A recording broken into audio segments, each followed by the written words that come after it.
You are listening to the Intelligent Racer Podcast, where we look to educate and entertain the endurance racing community through discussions with racing professionals and elite age groupers.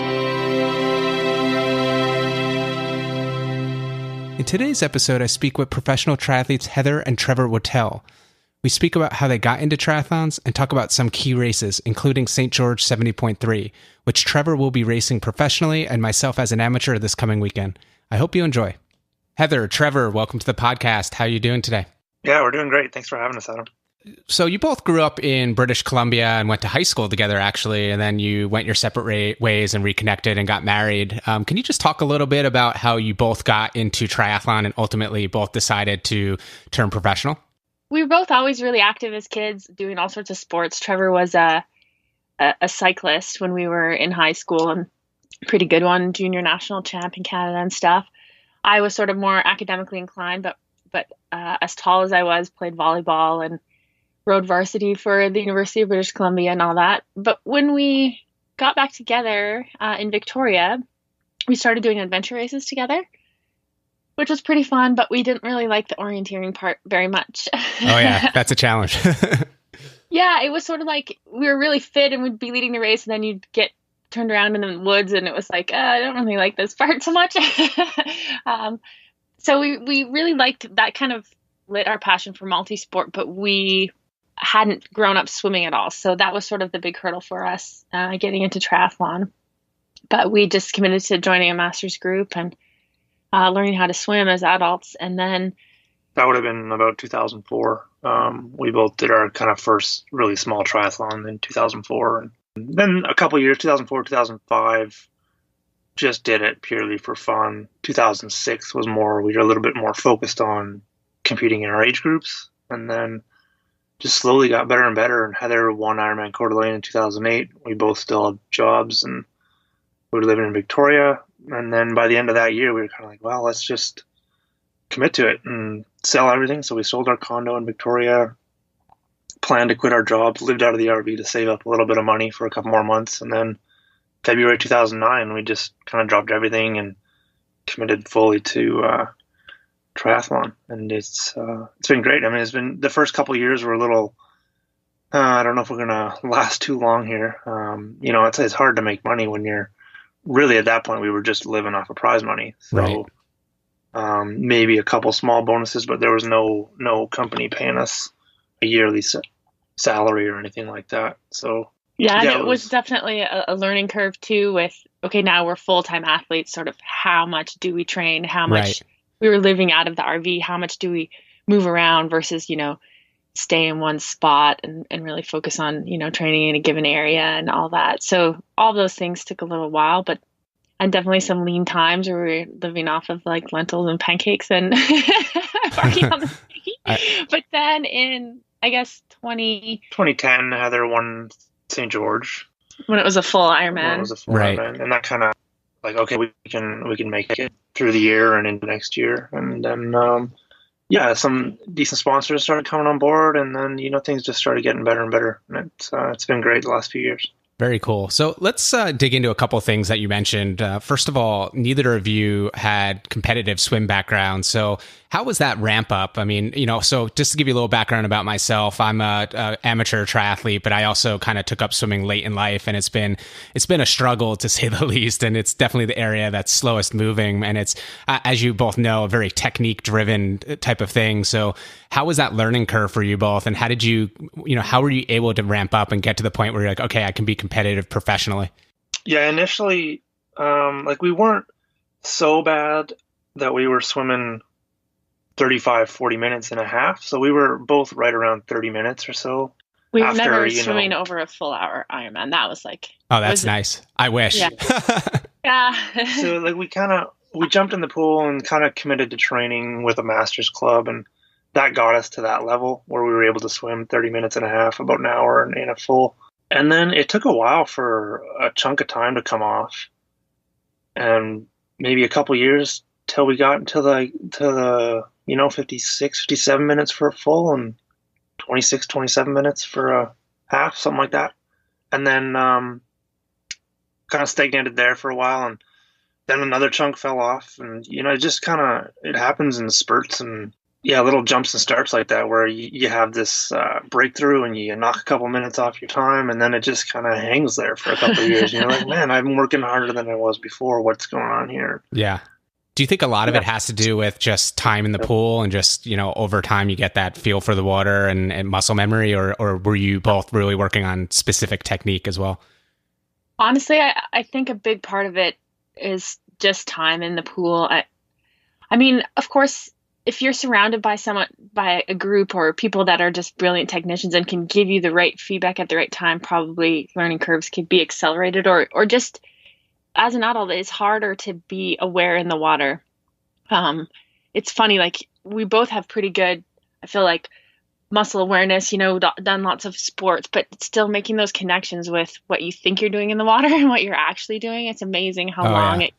And for a while there, like I was a faster swimmer than Trevor, just barely. Like we'd always sort of compete our race times were. But the past couple years, there's something that he's just connected in the water, and he's going like really fast now. As 53 and Ironman Canada, second out of the water after Andy Potts, and things that like. And I think just seeing that is cool, because having been in the sport for a long time now, seeing like we can still make these big improvements, especially in swimming, and that's definitely motivating. So, for those people that started swimming late in life, don't get too depressed. Just keep working hard, and things do end up coming together. I think that's where people maybe make a bit of a mistake is, we're in the pool almost 5K every swim. And people come in and hop in for 20 minutes and hop out and then wonder why their swim isn't. I always wonder like why I see that too when I'm in the pool. I mean, I don't do 5K usually, but I see people in the pool and they're in 15 minutes, 20 minutes. I'm like, is that even worth getting your bathing suit wet to go in there and do that? I mean, it's a lot of work to get to the pool, get changed, get in the water, and get home. I know, like in terms of our training, just an hour and a half swim. I mean, that's a big chunk of the day. It usually takes 2.5, 3 hours to get psyched up to go to the pool, digest, swim, have food after, get changed again for your next workout. I mean, it's like, wow, but all we did was swim for an hour and a half, but it's already noon. Right. And sometimes I find, especially not having a swim background, it takes me well over 1,000 meters to be like, oh, right, this is how I swim again. Like it takes a long time, I feel like, just to get your feel back almost every session.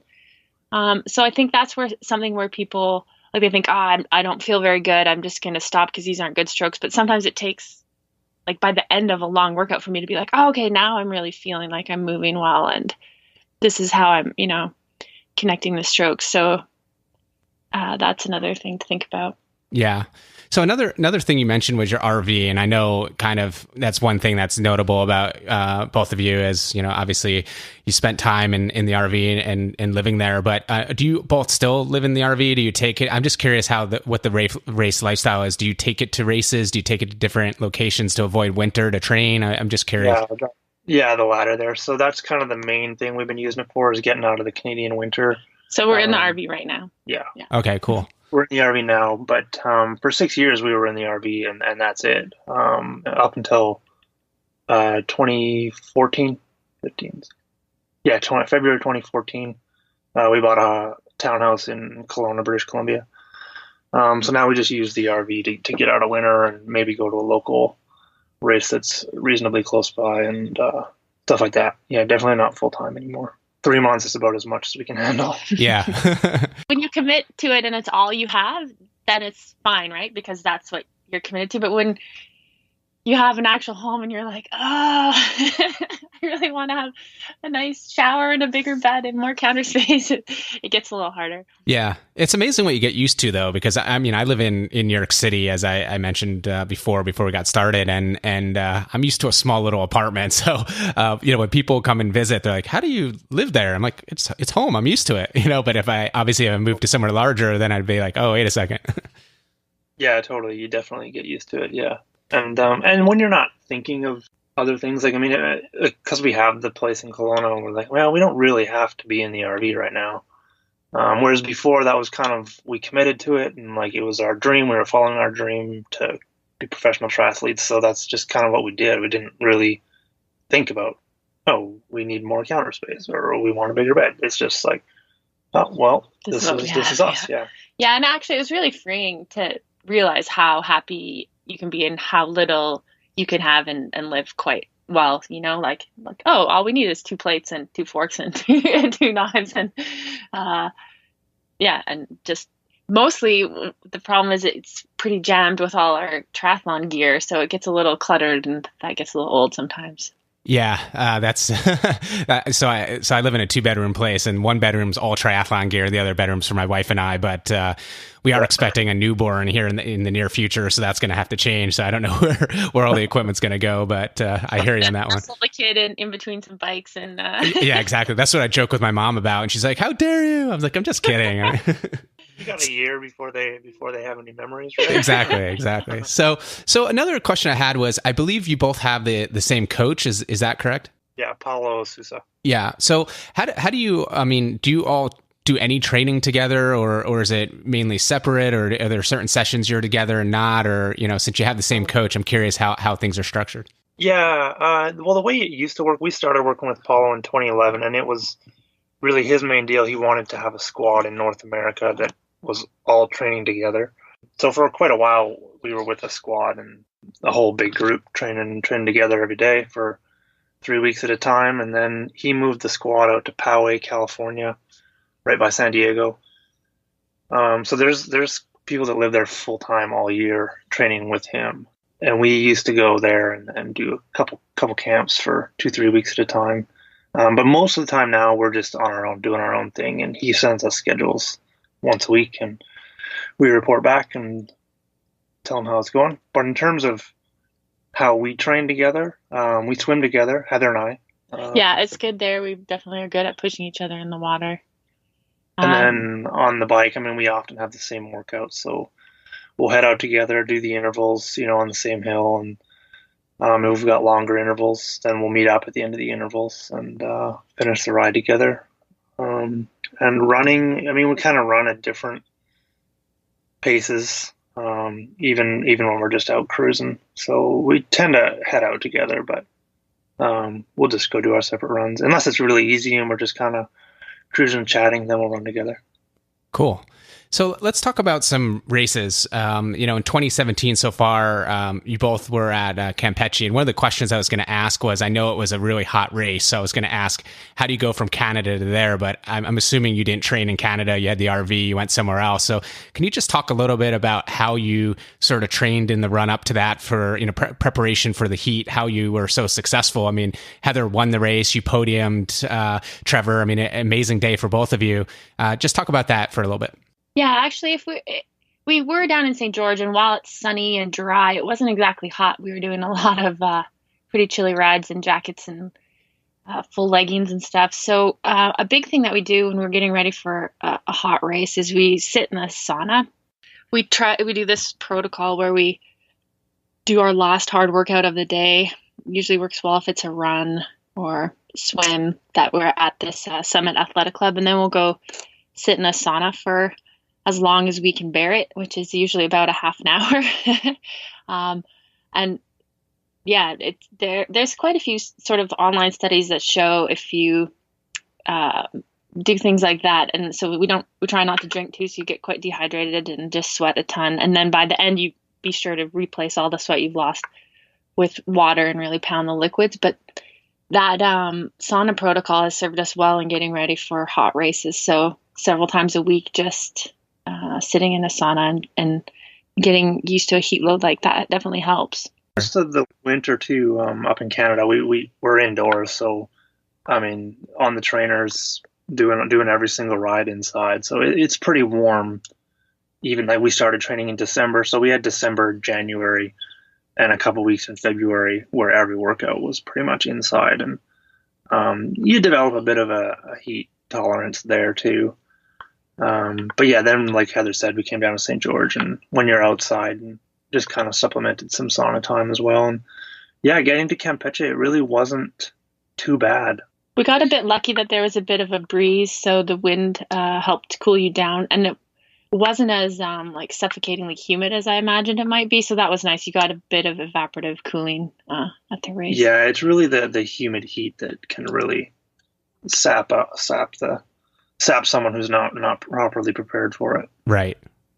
Cool. Yeah, no, that's definitely good advice. It's something I struggle in the heat. So that's why I always kind of ask, especially professionals seem, not every professional, but a lot of professionals seem to do okay in the heat, and so I'm always curious how different people do different things. So very cool. Yeah.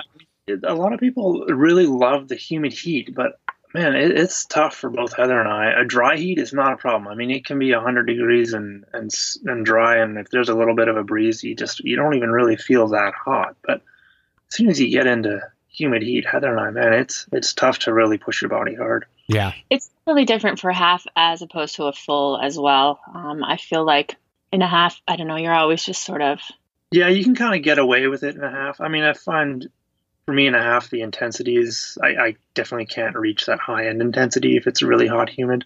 A 4-hour day versus an 8.5-hour day or 9-hour day is a lot different. So you mentioned St. George. So, I wanted to kind of pick your brain on that for a couple of reasons. One, I'll be racing there next week. And I know, Trevor, you'll be racing there too. And Heather, I saw on social media that you're nursing an injury. So I don't think you'll be racing there, but you've had a ton of success there. And you clearly just said you took your RV down there. You all train there. So it's definitely must be a special place for you all. And obviously the train is really kind of set up to be a great training spot. So I guess first question I have is, for Heather, I mean, I saw that you pulled out of the race, you have a calf injury, and can you just talk about sort of your thinking there? I mean, obviously it's your job, so you have to sort of, think about the long term and in terms of, what's smart here or there. But I think a lot of athletes, even amateurs, kind of sometimes make poor decisions in this area and go into a race injured. I just, I really respect the fact that this is a special race for you, and yet you've decided not to race it for the injury. So I just wanted to hear about that. So I just strained my calf at the end of the run in Oceanside. And I've been really lucky in my career in not having any serious injuries, mostly because if there's anything that's been sort of iffy, it's in training and I can just sort of stop immediately and really take care of it. But this happened in the race, and when I'm in race mode, there's no stopping me. So that's part of the consideration with not starting the race here, because if something were to flare up again, I would have a really hard time backing off. Right. So I know that's partly why I did so much damage, as I was like limp running for the last mile and a half of the race there, trying to hang on to second place, and then squeaked in still for third. So here, because I've won it the past 2 years and I really love the event, unless I feel just ready to give it 100%, it's not really the way I race to start and just sort of feeling iffy about it. So it was a really hard decision to make, but it's just one race. Although it's one of my favorite races, there's a whole season ahead, and there's just my long-term sort of racing health to think about. So my calf isn't 100% yet, and the course here is really challenging. The thing that tricky is the lake is really cold, and then you're running super hard through T1 to your bike. Right. And if your ankles and calves are totally frozen, that's something that's like a little stressful too. So that was part of it. And yeah, I think obviously so much goes into your training for a race, and you're really committed to do it and passionate about it. So it's very hard to make the call to say, I'm sick or I have something wrong that is really not good in the long term, and pull out. But I think those decisions that are the hardest to make, or that you feel like you really don't want to make, are often the right ones. Yeah. I think so. I mean, just from a professional standpoint, and I mean, we race a lot. I mean, we race 8 or 9 half Ironman distance races a year, and then a full or maybe 2 fulls a year. So it's, you miss one, okay, you've got a block of 4 more coming up. So it's maybe a little easier than an amateur that does 2 or 3 a year. And, it's kind of like, well, I kind of committed to this race. I've paid my entry fee and got the hotel and the trip planned, and I may as well go and do it, right? Just see how it goes. Whereas us, we can kind of bail last minute and just go right to the next one. So that decision probably is a little easier for a professional to make versus an amateur, where it's, they just want to get there and finish, and maybe they'll run through an injury to get that done. True. Yeah, that's a good point. I didn't even think about that. I mean, we have 1 or 2 A races a year and maybe a couple other scattering of races, but like you said, for a pro, it's a whole stacked season. So, I mean, do you both prefer to race in the same race or watch each other? Obviously, Heather, you're going to be rooting on Trevor in this case. What is that what's the preference there? We definitely prefer to race the same race at the same time. Partly it's easier when we're on this sort of same training schedule and same resting schedule, and we're like grumpy at the same time and need to do all those sort of same things. It's like, because if one person is a support person, they're usually also training really hard. And so it's exhausting to be trying to help the other and then still doing all your own training, but them wanting to have their feet up before the race. And I know I get so nervous when I watch Trevor race. I feel like I'm going to puke the whole time. So I'd much rather just be out there doing it. Yeah, this summer, I mean, we're going to be in Europe for a couple months, and it's tempting. Heather's doing Challenge Roth, which is a huge iron. Very cool. I wasn't planning on racing that one, but I was planning to go watch her. But then looking at my schedule over there, I'm kind of like, man, if I go watch you, I essentially missed 2 or 3 days of really good training. And so it's really hard. Like, you want to be there and support and help someone, especially for an iron distance race. But at the same time, I'm kind of thinking my own races. So yeah, it's one of those decisions that's really hard to make. Right. So in terms of the St. George race, I mean, what are some of the keys to success in this race? I mean, you mentioned that it's a challenging course. I'm a first timer going in. I've done my research, but I know it's a cold water swim, hilly bike, hilly run. I mean, what are some of the keys that differentiate someone having a good day versus really struggling? I think the classic mistake that a lot of age groupers make is just going way too hard too soon. You're out of the water, there's people all around you, people, in your age group maybe going past or whatever, and you just burn 2 matches too soon, which is very easy to do on this course, especially because there's pretty big climb right away once you get on your bike, and lots of solid climbs throughout where if you just spike that power too much and fry your legs, the course is really unforgiving, and it's just going to come back and bite you later in the day for sure. Yeah, I mean, that's definitely the biggest thing is pacing. I mean, for any half Ironman really, but this one especially, like Heather said, is super hard right out of the water. And if you fry yourself there, you've got that long climb right at the end up through Snow Canyon. So it's best to take those 10, 15 miles just at your goal pace. And even if it feels easy, it's not going to feel easy an hour and a half later.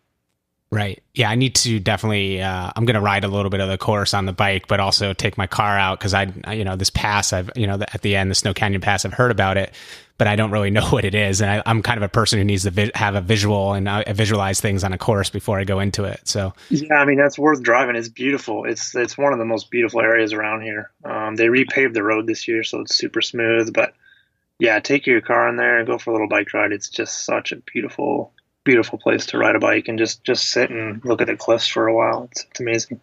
Yeah, that's one thing. I definitely find the landscape here is pretty awe-inspiring. So I find I get kind of like good vibes and good energy from that. So, but definitely worth doing a drive to really get a sense of the pitch of the hills. Like Snow Canyon gets sort of steeper at the top. And also a sense for gearing. People may probably want to have a 28 for this course. But also big enough one because there's some pretty fast, steep downhills that you're not just spinning out the entire time. Right. So some gearing considerations for sure. And then hopefully people have practiced running uphill because the run course is either uphill or downhill pretty much. And takes a bit of practice getting off a hard bike like that and then running up gradually increasing in steepness hill for 3 miles. Yeah, I've looked at the maps and I've been trying to train for hills because, like you said, I mean, most half Ironman courses I've done, I've done a bunch on the East Coast. It's there's a hill or two, but it's relatively flat otherwise, so you can kind of gain your legs back and kind of get into a rhythm. But here, you're starting out with a climb right away. I think a 4 mile kind of climb. I can't imagine it being too steep, but it's still a 4 mile climb, right? Yeah, it's 4 miles. You'd be surprised. There's a 400 or 500 meter stretch right at the top. That's great. Not that it's a gradual climb. It's a definite hill. Great. Yeah. And then you go over that hill, you run along the flats for a little bit. flats in quotations, sort of down, sort of up. And then you hit a steep little downhill that you then have to climb back up going the other way. So it's not an easy run course. It's definitely the hardest run course I've ever been on. But I mean, that's what makes this race so awesome. Yeah. There's a little 12% pitch on a little bike path in the run as well. So just some steep little kickers as well as long gradual parts. Right. I wish there were more difficult courses like this. Like people love fast times and they love seeing, or setting personal bests on courses in terms of time. But it's like, I don't know. I just wish there was more of a mentality in triathlon where, that's the hardest course. I want to go do that hard course. And I know ultra runners are like that. They just, the hardest courses are the ones that everyone wants to do. Right. Be kind of cool if triathlon was like that too. Yeah. I wonder why it isn't. I mean, because on this podcast, I talk to a lot of ultra runners as well. I kind of talk to all kinds of endurance athletes, and it's, we talk about the hardest races. We don't talk about people's times. We talk about completions and winning, and it's interesting. I mean, I don't know why that is. It's an interesting dynamic. Good point. I never really thought about that. Yeah, it's funny because I know in my career, I love the hard, challenging races, and I've done, this when it was a full Ironman and Coeur d'Alene, and I liked Lake Placid, which was probably the least hilly of all of them. And it's like if you do these epic races but don't have a sub 9 Ironman time, it's like, oh well, it feels to me like the wrong focus. It's like, well, if you went on a day and it's an epic course, then that's just as awesome as having a screaming fast time. Agreed. Yeah, I'm in the same school of thought as both of you, and that's why St. George is really kind of appealing to me. I don't care about my time, but I know at the end of it, I'm going to hopefully have that sense of, okay, challenge, I accomplished it, feel good. That's hopefully how the day turns out. But as you know, you never know how the day turns out. So, but I'm so excited for it. And speaking of New York City, I mean, I did the one and only full Ironman there. And that was of course, that run course was just unbelievable. Yeah. That lives down in legendary history in New York City triathlon world, because it was a logistical nightmare, and the run course obviously was quite interesting. So it's, we all talk. I didn't race it, but I have most of my friends did, and so we always talk about that one. It's funny to hear that you actually were here. Yeah, I remember watching on the trainer at home, and they actually did pretty good live coverage of it. And one of the most memorable things for me was watching. There was this guy, it was probably a drone, I guess, or a helicopter from the air, and then panned out, and like people are running up the stairs, running over the bridge. It was like, what? Yeah. So one final racing question I have is, you both have won at the Ironman distance. And, what are some of the keys to having a big day at the Ironman distance? I mean, obviously beyond fitness, most people go into it really fit, really ready to go, but there's that mental side of it that seems to really, dictate things, obviously nutrition as well. But I'm just curious to hear, I mean, going from, completing an Ironman to winning one is a huge accomplishment. I'm just love to hear your thoughts. I think a big part of it is just belief in yourself, and that staying in the moment in the race, and just having a lot of positive self-talk.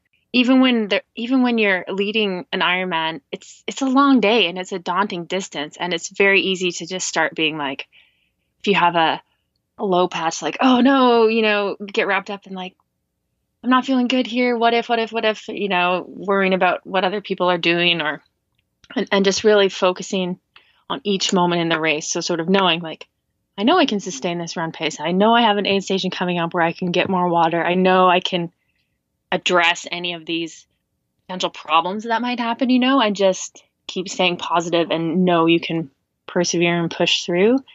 So that's something. For me, the difference between a mediocre Ironman day and a winning day or getting on the podium is really comes down to the last 10 miles of the run.